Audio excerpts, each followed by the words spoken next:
Shopping for humans is hard. Shopping for your dog is easy thanks to Bark. Every month, we deliver toys and treats just for your dog. Whether it's fun plush or tough toys for heavy chewers, we spoil all the dogs. Subscribe now and get a free upgrade at barkbox.com/iHeart.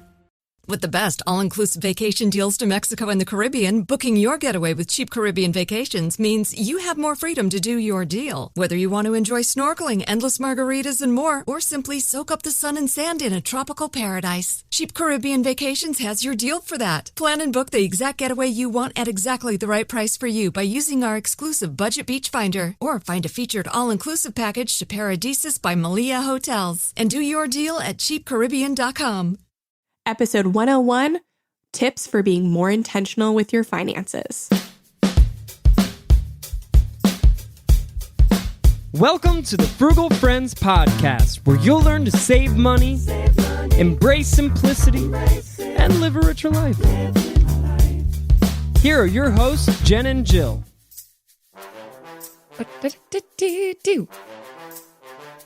Welcome to another episode of Frugal Friends podcast. My name is Jen. This is Jill. And today we're talking about the value of putting pencil to paper and being more intentional with your finances. Not just the numbers, but everything that surrounds finances, emotions, mindsets, your future, everything. So we're excited to have author and blogger Alyssa Davies on with us today.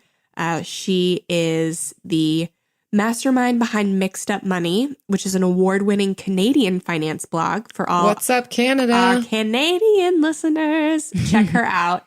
And she's also the author of the 100-Day Financial Goal Journal. So excited to speak with her. But first, our sponsors. Today's episode is also brought to you by Dalmatians, the sleek, athletic dog breed and star of Disney's 101 Dalmatians. These dogs are intelligent, playful, and typically non-aggressive. They're patient and generally good with children as well.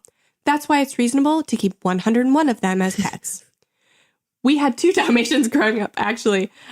One was Sapphire because she had blue eyes, and the other was Choca because she had chocolate brown spots. 2 was too many for me. Dalmatians. What?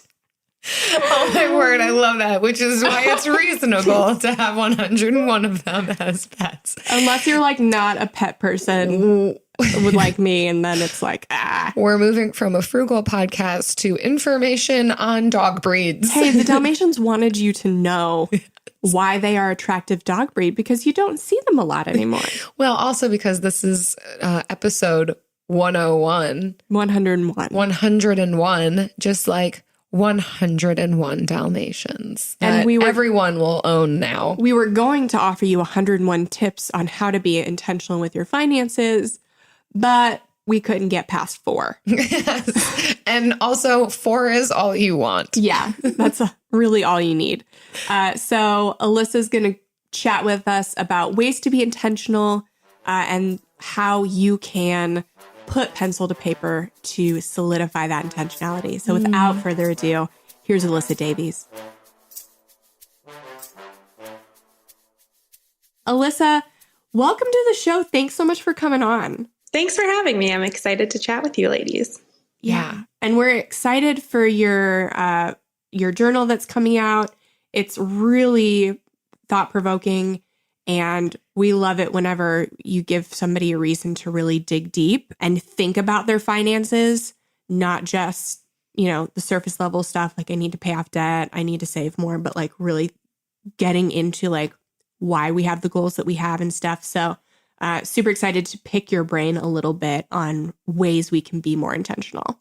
Yeah. For sure. For starters, Alyssa, can you tell us a little bit about how you got started in writing in this financial space? Like what prompted that for you? There is always something that prompts people. Hey, no one just wants to write about money for fun, right? Ever since I was 3, I just wanted to talk about money. I just love budgeting. Yeah, I started actually 5 years ago now. I've been blogging for 5 years already. It's crazy. I was in a ton of consumer debt. Nothing new. It's kind of the same old story, but I had just recently gotten engaged and I was still in school. And I realized, okay, how am I supposed to pay for a wedding when I'm carrying around all of this debt? And is this exactly how I want to enter into a new part of my life? Probably not. So yeah, I sat down and I started mapping out all of the debt that I owed and made a plan as to what I was going to do. And I was like, maybe I should start a blog so that I can hold myself more accountable. And when I started to look into it, there was so many out there that I realized, oh, this is a real thing that people do. And I think this is a great community that I should start getting involved in if I'm going to start taking this seriously. So that's how I started. And I'm so glad I did. Yeah. That's amazing when I hear people. I mean, it's kind of a crossroads that you're describing that you were at of shifting in life a little bit. And it can prompt us to reevaluate other aspects of our life, but it doesn't always. Some people just zoom right past, like continue status quo or continue how they've been doing things. But it's really neat to hear you describe this big thing that was happening in my life did prompt me to look at, is this the way I want to keep going, or do I want to make some shifts, maybe even some course correction? So that's amazing. I think in that, a really helpful tip for people to utilize those crossroads moments in life to evaluate other aspects of life, because certainly that's going to enter into a marriage or a new home or bringing a new child into the world. Like if you don't make changes, what you're doing already will just continue to perpetuate. Yeah. And it'll add more stress, which is the last thing you want. Yes. Yeah. Exactly. Especially with the cute little bundle of baby that you have. Just the best. Oh, do you? Oh, yeah. That's I think you can amazing. see it right there. Yes. In the video. Yeah. Perfect. Not like her. She's not like here, but like if you're watching on YouTube, you can like see a little picture. Little picture. Like, right up there. Aw. Nice. So Oh, yeah. right. Sorry. Just like to let our podcast listeners know. So let's get into a few ways that we can be more intentional with our money. What's the first way that you recommend? I think it comes down to just making a goal, but also knowing the difference between what setting a goal is and what being intentional is, because there is a difference. So goal setting, it kind of looks at the future and understanding what you want, how you can create a plan, and what you can do to stay on track with that goal. But setting an intention is more the way to focus on who you are in that moment and just understanding what you want to do with your money and what your values are when it comes to money. Yeah, definitely. Yeah, I like that distinction. Yeah. I love the SMART goal framework, but I think sometimes it can be limiting. I think there is this difference between like specific and achievable goals and then maybe going further than you thought you could. So I think there's a lot of room to take SMART goals to the next level by setting like a stretch goal. But I do think goals are the way that we get moving with our finances, and setting them can be really intentional. Yeah. And then if you're a parent too, like I know that's a huge thing for me is I have so much on my mind all the time that I'm just often going through the motions, especially during a tough week. Like last week, my kid was sick. So I had to go to the grocery store like several times just to pick up whether it was distilled water for a humidifier or just all of these things. And you just are kind of a zombie. So you just start picking stuff up and putting in your cart and you're not thinking about what you're buying until a week later. And you're like, wow, my grocery budget's way overboard this month because I just wasn't being intentional when I was walking through the grocery store, and I forgot what my intentions were with my money this month. Oh, that's amazing. I love that distinction of what are your intentions. It can kind of shift that perspective, like you said, from just calling something a goal. There's so much content out there on it that we can get bogged down with, man, what does that even mean? Or is that even for me? Is that how I approach life? But to say, what are my intentions this today or this week or this month? And what am I doing to get at those intentions? Yeah. So along these lines with talking about intentional spending, care to share, I know you've got 4 tips on this. What is your second? One of the things that I like to do personally when it comes to goal setting and just making sure that you're on track with your money is actually doing the not so fun part, which is tracking your spending. I know a lot of people don't like to do it because it's a lot of work and it can be a really real look into what you're doing with your money, but it's really necessary if you want to make progress and start to get an understanding of what you do with your money. Yeah. Oh, for sure. What are some ways that you've tracked spending? Like if someone's like, what does that even mean? How do you start with that? Yeah. So usually I just write down, like that's how I like to do things, is I like to write them down. So I just have a pen and paper and I write down everything I buy in a single day. But you can also use a spreadsheet that you can update daily or weekly. It doesn't have to be every single day because that can be quite the task if you're busy. Or you can use a budgeting app, like Clio is one that I like, or you can use Mint, or there's lots out there that are available.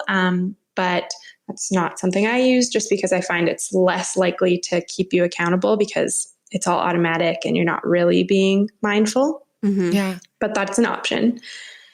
And another way to do it is just keeping all of your receipts and just making sure that you know where you spent all of your money. And then you just want to sit down and follow up with your bank statements month to month too, just to see how much it is, to make sure you didn't miss anything.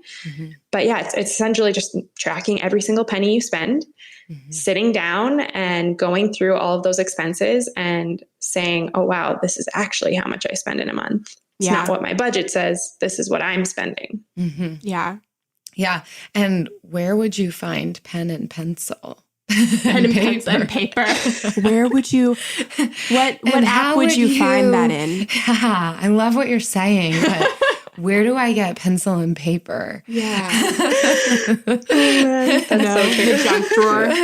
From our previous sponsor, the junk drawer. That's amazing. Yeah. And this, I feel like, is one of the most low-hanging fruits with learning to be intentional with money, to budget, to learn where our money's going, how we're approaching it. But for some reason, we just don't do it. We may even sit down and write a budget, but then have no idea if, like, that's like fantasy versus reality, right? Of like, I say that this is how much, like, I say that I spend $300 on groceries. I spend $600. Let's be honest. Like, how she fits it in her tiny fridge, I'll never know. Well, because my grocery budget includes going out to eat. So anyhow, but anyhow, tracking spending is really where I learn what's the reality. And if I don't want that to be the reality, how do I rein that in? Like, we want to jump to the thing that saves us money, but we have to know what we're doing first before we can jump there. So love that tip. And I think this is another thing, I think, forming a habit out of. It's not like you do it one time and you're done. This has to be a regular thing. Yeah. Yeah. And it doesn't have to be a forever thing too. Like, I like to tell people, just try tracking your spending for 3 to 6 months, because that will actually give you a really good idea. That's so smart. Just because, how we spend each week is really hard to estimate, like you said. So just giving yourself a good, reasonable time frame so that you're more aware is really important. Yeah. To set a time frame so you know, okay, it ends now. So if I can just keep going for 4 more weeks, 3 more weeks, then you'll do it more consistently than if it's just open-ended. Exactly. And I also like, maybe if you can't do it every day, because maybe your life is unpredictable or you go nonstop at night, then just schedule in an hour every other day or 3 days a week, like a Monday, Wednesday, Friday, so that you can keep track of everything. Still a few times a week. You want to do it more than once a week, but you're scheduling in that 30 minutes 3 times a week. And then it doesn't feel so overwhelming, like I have to do it 7 days a week. Even when you just say that, it's like, okay, that's attainable. Yeah. I can manage that. Yeah. Just make it more attainable. Yeah. So we've got creating a goal, tracking a spending so that we can reach that goal. What is another tip you've got for us? Well, when it comes to money, you have to save it. What? Skip. It's brand new information. You are saying crazy things. Next. Yeah, so just finding a way to save money each week. So in my journal, it's actually like how you can save for a financial goal that's in 100 days. So when you think about it that way, it's like, what can I actually afford to save each day if I only have 100 days? Yeah. So that's kind of how I like to look at my financial goals. I've always done that. If it's like you're planning a trip to Disneyland next year, you have 365 days, you want to save $5,000. How much is that each day? Yeah. Because it makes it a little bit more realistic, and it kind of sets the tone for what you actually need to save. So to do stuff like that, like to save money each week, you have to do a lot of smaller things. So that really gets in, like when we were having our how to transition from spender to saver episode, how to build like a habit of saving. You have to do it intentionally. You can't just set up the auto debit and expect to become a saver in your heart.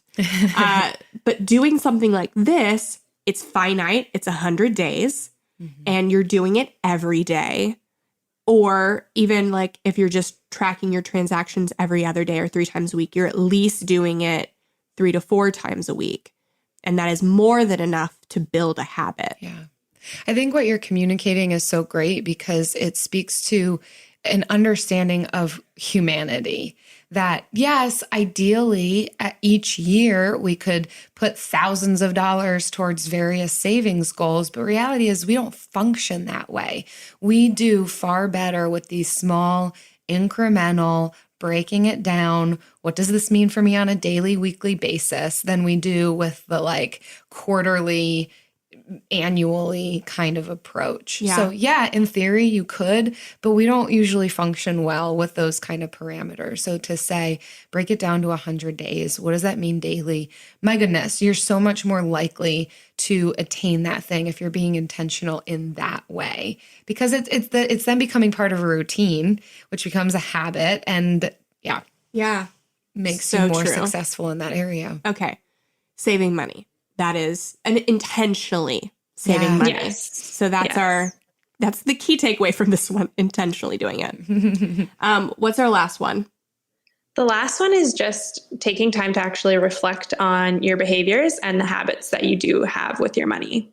And so what I mean by that is just actually taking the time to sit down and reflect on how you did with your money each week, how it made you feel, and why you chose to spend the money you chose to spend, or why you chose to take a step back and not spend that money. Just, again, thinking about the intentions that you had and just listening to what you're doing with your finances. Because I find journaling has been a huge difference maker for me when it comes to my finances. I'm way more aware of how money makes me feel and how it impacts the decisions that I make. And then it also helped with the goal setting side of things. AI might be the most important new computer technology ever. It's storming every industry, and literally billions of dollars are being invested. So buckle up. The problem is that AI needs a lot of speed and processing power. So how do you compete without costs spiraling out of control? It's time to upgrade to the next generation of the cloud, Oracle Cloud Infrastructure, or OCI. OCI is a single platform for your infrastructure, database, application development, and AI needs. OCI has 4 to 8 times the bandwidth of other clouds, offers one consistent price instead of variable regional pricing. And of course, nobody does data better than Oracle. So now you can train your AI models at twice the speed and less than half the cost of other clouds. If you want to do more and spend less, like Uber, 8x8, and Databricks Mosaic, take a free test drive of OCI at oracle.com/strategic. That's oracle.com/strategic. oracle.com/strategic. We know New Year's resolutions often don't stick. In fact, on average, they last around 30 days. So if saving money is on your 2024 resolution list, here's a foolproof way to stick to yours. Switch your phone provider to Mint Mobile. For a limited time, wireless plans from Mint Mobile are $15 a month when you purchase a 3-month plan. That's unlimited talk, text, and data for $15 a month. For those of you paying close to $40 a month for just one phone line, this means a savings of $300 over the course of the year. We especially like Mint because all plans come with unlimited talk and text and high-speed data delivered on the nation's largest 5G network. To get this new customer offer and your new 3-month unlimited wireless plan for just $15 a month, go to mintmobile.com/frugal. That's mintmobile.com/frugal. Cut your wireless bill to $15 a month at mintmobile.com/frugal. Additional taxes, fees, and restrictions apply. See Mint Mobile for details. Amazing. You're blowing my mind a little bit. Journaling about your finances. Tell me more. Yeah, so I just kind of I do it daily, which is a lot. But if you do have a short-term goal, you kind of need to do it that frequently. How am I feeling today in the morning? And then is that going to impact my money for the rest of the day? Because if I'm in a bad mood or I didn't have a good sleep, I'm probably going to go to a coffee shop and buy a coffee. Like there's no stopping me. And so just being aware of the fact that today might not be a great day for my money. So I need to be way more mindful of that. And then, or if it's a great day, then I know I don't have anything to worry about and I can just go through the motions and feel good about my money that day. Wow, this is amazing. I think we often think about journaling for, like Dear Diary, what like happened in mental health. relationships today? Yeah. Or mental health, just how am I feeling? And then it stops there. But my goodness, what a good practice to say, and how will this impact my behaviors? Which is so true. I mean, I'm a therapist. And so we talk about how behaviors start first at the thought level. Thoughts lead to feelings, lead to behaviors. And if we can catch it at the thought and feeling level, we can shift what our behaviors are out of that scenario. But it sounds like too, you're even giving yourself a bit of permission and planning that sometimes I'm not going to be in the best mind space for my finances, and that there are times when that's okay because there's an awareness of it. I don't know. Am I reading between the lines too much on that? No, that's absolutely how I feel. I know that I'm not perfect when it comes to money. I wish I was. I try to be really frugal. That's part of just my upbringing and who I've decided to be with my money. But it's not always easy to save money. No one's perfect. You're not alone. Yeah. Yeah. And especially since I had a kid, man, it's all about coffee and just taking a break, whether that's an hour away from the house or an hour just sitting alone in my office. It's what you need. Yeah. Yeah. And I think this is especially important for people who don't like to talk about finances out loud. I think you need to have some outlet to process. There can be a lot of grief and shame and anxiety around money, and you need a way to process it. And if you're not going to go to a therapist, if you're not going to talk to your friends about it, then you can do it privately, with some kind of guided journal. And it can be the first step to healing and rethinking, reforming the way you think about finances.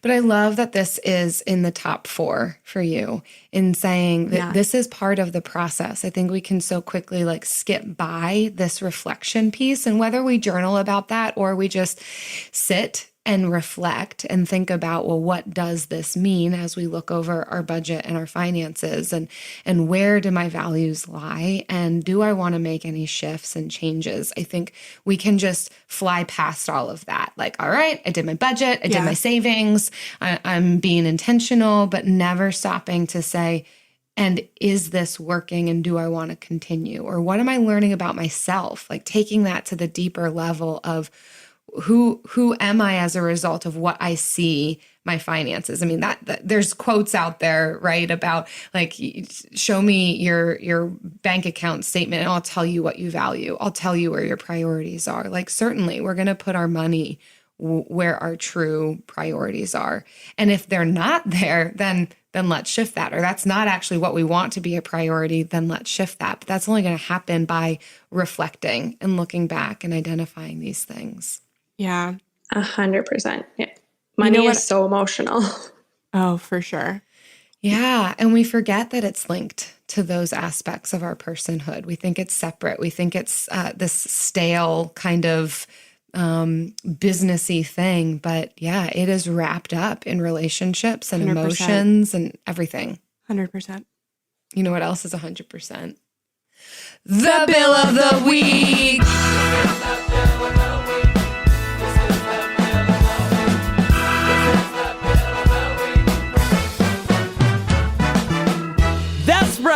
It's time for the best minute of your entire week. Maybe a baby was born and his name is William. Maybe you paid off your mortgage. Maybe your car died and you're happy to not have to pay that bill anymore. Duck bills, Buffalo Bills, Bill Clinton. This is the bill of the week. Alyssa, every week we invite our listeners or our guests to share with us their favorite bill, any bill, with us on the show. Do you have a bill for us? Yes, I do. I have my mortgage. Whoa, that's a bill. Tell me about it. That is for sure a bill. I actually bought a house. We've been here for about 7 months now. And every single time I pay the mortgage, I'm happy about it, which is something not a lot of people are happy about. Whoa. But it just makes me feel good because we accomplished a goal that we were really excited about.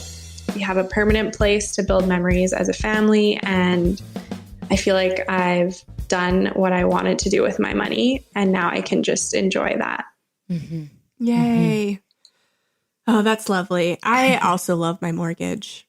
It's like way more than I ever paid in rent, and I don't even think twice about it because I love our house. Well, and you can also know that you're investing in something. Like, yeah, you're paying for a place to live currently, but it also is building the potential wealth for you too. Mm-hmm. Yeah. For us, it's all about just having like a safe space for our family and knowing that we don't have to go anywhere. Yeah. Yes. And that's just a huge thing for me. Is I was always a renter, and as soon as we moved in here, I was like, "Is this real? I can hang a picture and I don't have to worry about it. You don't have to call the landlord, right? I can just hang pictures wherever I want." Yes, what? I can see you've done that. Yeah, lots. Yes, it looks tasteful. You're good. If you guys have a bill for us, whether it's your mortgage or whatever, please visit frugalfriendspodcast.com/bill and leave us a voicemail or speak pipe and let us celebrate with you. Hi, I'm Martine Hackett, and I'm hosting the second season of Untold Stories, Life with a Severe Autoimmune Condition, a production from Ruby Studio in partnership with Argenix, sharing real stories of MG, CIDP, and other autoimmune conditions. We hope to share inspiration and educate the larger community about these severe and often overlooked conditions. I can't fix this. I can't cure this. And, I'll take my treatment day by day, but I want to try to be engaged, be involved, or be as helpful as I feel I can with the limitations I have of working full time to children. So I participate in market research to provide information to hopefully benefit others, because it's a small margin of people that have the myasthenia, but then to get pregnant, it's an even more narrow margin. And you can't ever have too much information as an epidemiologist. Yeah, exactly, right? Listen to Untold Stories, Life with a Severe Autoimmune Condition on the iHeartRadio app or wherever you get your podcasts. Shopping for humans is hard. Shopping for your dog is easy thanks to Bark. Every month, we deliver toys and treats just for your dog. They deserve to be spoiled anyway. At Bark, we send your dog a whole new collection of toys and treats made just for them every single month. Whether it's our fun plush toys from BarkBox or our ultra tough toys from Super Chewer, we give your dog exactly what they want. For a limited time, we'll double your first box for free. To get your free upgrade, go to barkbox.com/iHeart. Nice. And now it's time for the lightning round. You always go so much softer and sweeter than I do. It's because I've always felt so intimidated by the lightning round. It comes on and I'm just like, too much in your ears. It is a little much. So today for the lightning round, we wanted to continue the conversation about journaling. Mm-hmm.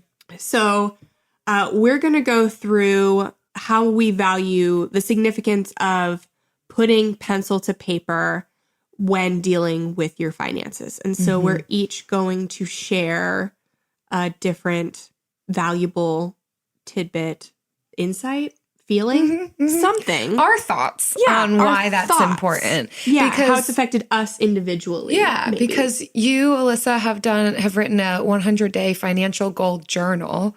And so the value of a kind of workbook process rather than just, hearing about something, but this pencil to paper. So we'll let you go first because you're our guest. Yeah. What do you see of the value of, like we said, putting pencil to paper? Yeah, for me, it's about the actual accountability aspect, because if I just say I'm going to do something, I won't do it. So I have to have something actually that I can hold and feel and kind of move through that. And the journal has been a way to talk about the bad times with my money, because there's always going to be bad times, but it's also a really great place to go and celebrate your personal successes with money, because I don't want to always run to my friends and talk about, I'm doing so great financially, if maybe they're not in the same spot. So it's really a good place for me to kind of give myself a pat on the back for doing what I want to do with my money and reaching that milestone every single time I get closer to accomplishing a goal. And just, it's like a memory. Like you can go back and be like, wow, look at what I've accomplished with my money. And if I can do that, then there's way more I can do. Yeah. And having written those things down allows you to go back, which can even be an encouragement when there are times that you're feeling like, I can't get this right, or I'm not doing things like I used to, and realize the ebbs and flows of it in the past and how it is possible to be back in a place of doing well. Yeah. What about for you, Jen? So for me, I do so much work on the computer that the computer for me is like something, text and PDFs and stuff are things that I skim, while like books and things that I hold, I really go through. And so for me, the value of actually writing through something I'm processing, it allows me to be that much more intentional about it. But it forces me to not skip any questions. Like I go through each one line by line. When I'm scrolling, it's easy to just scroll on by. But if it's there in front of me on the paper, it doesn't scroll. It's there until I answer it. So that would be, for me, the value of it. Yeah. There is something really important about the tangible. And same thing with journaling. There's something that happens when our minds and like what's happening in our brain gets to connect with our physical body. And I think more understanding comes through that process, more awareness comes through that process, more insight, all these things. I don't know all the science behind it. I just know that it's true. So yeah. For me, when it comes to workbooks or putting pencil to paper for just my own tracking spending or budgeting, I like it because of the walking through a process. I think when things can feel so jumbled, it's really helpful for me to be able to be guided through something, which is what a workbook provides of here's where to start. Here's the middle, here's the end. Yeah. and it helps to just bring clarity to something. And then to be able to see it all at once. I think, similar to what you're saying, there's something really helpful about the tangible, specifically when it comes to tracking my spending. I'll take it even further than the pencil and paper and pull in the highlighters, get real crazy with it. But also, and like break it up into different categories. So then I can see like, all right, if yellow is all the highlighted food and blue is gas and whatever, like I can kind of see where is the most of my money going to. And then there's something just therapeutic about having done that with my hands. So the process of it is rewarding for me. Yeah. Well, we hope that you guys will take that to heart and do something that puts pencil to paper. Yeah. And Alyssa, I know that you specifically, your book is coming out. Tell us a little bit more about it, things you haven't like already covered. Everything that we covered, actually, those 4 pieces of intentionality, those are all questions in your book that you have people go through. Yeah. So it's 100 days that you pick a goal. You actually get to know how you set a goal, how you choose a goal, why you're choosing that goal. And then every single day, it gives you an opportunity to reflect on your spending habits and why you did the things you did. And then you also have the opportunity to learn a little bit of a lesson every single week so that you have something to focus on every week, and so that it's not the same thing. So it's moving along with you. It's like you said, there's a beginning, a middle, and an end, and you'll be able to check in with yourself to make sure that you're on the right page so that you're not halfway through and you're like, I'm not going to accomplish this goal. Yeah. So what's the next step? Yeah.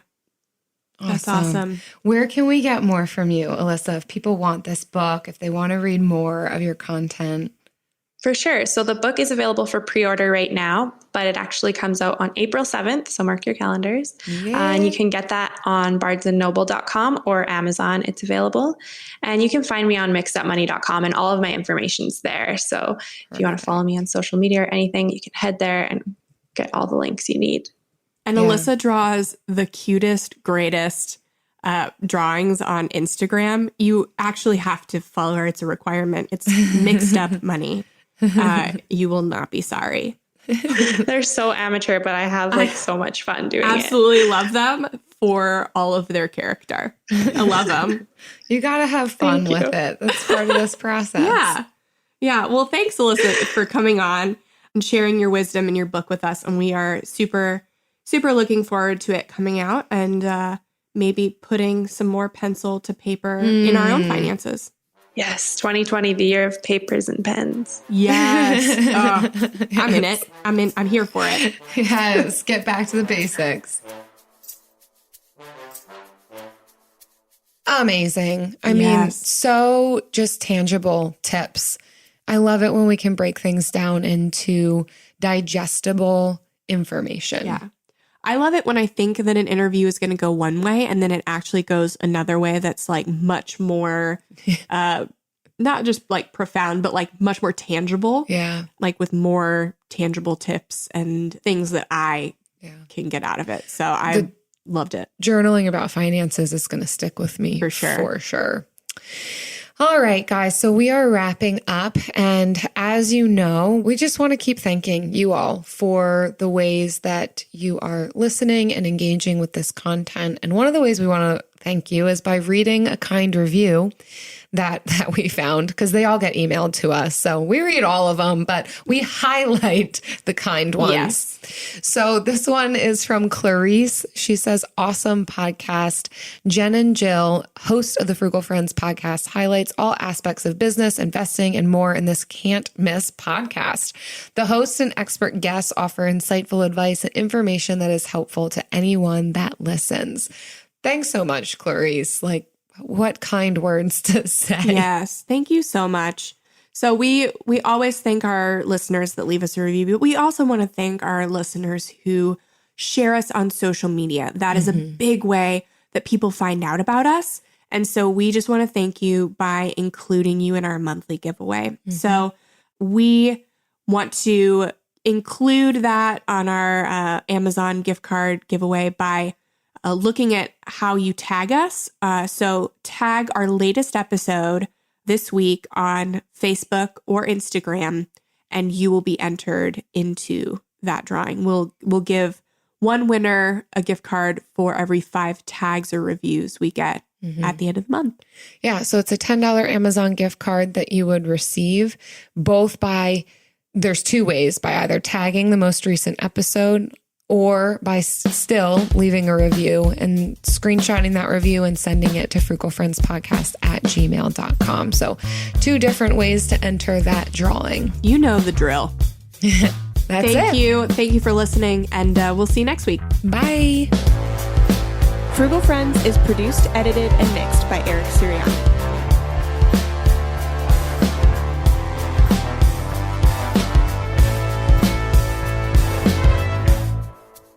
We did it. We've arrived. 101. Whew. Should we quit now? Yep. Bye. Getting out of here. I got Dalmatians to take care of now. Dalmatians.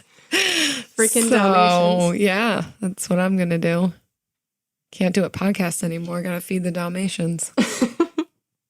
With the best all-inclusive vacation deals to Mexico and the Caribbean, booking your getaway with Cheap Caribbean Vacations means you have more freedom to do your deal. Whether you want to enjoy snorkeling, endless margaritas and more, or simply soak up the sun and sand in a tropical paradise, Cheap Caribbean Vacations has your deal for that. Plan and book the exact getaway you want at exactly the right price for you by using our exclusive budget beach finder, or find a featured all-inclusive package to Iberostar Hotels and Resorts and do your deal at cheapcaribbean.com.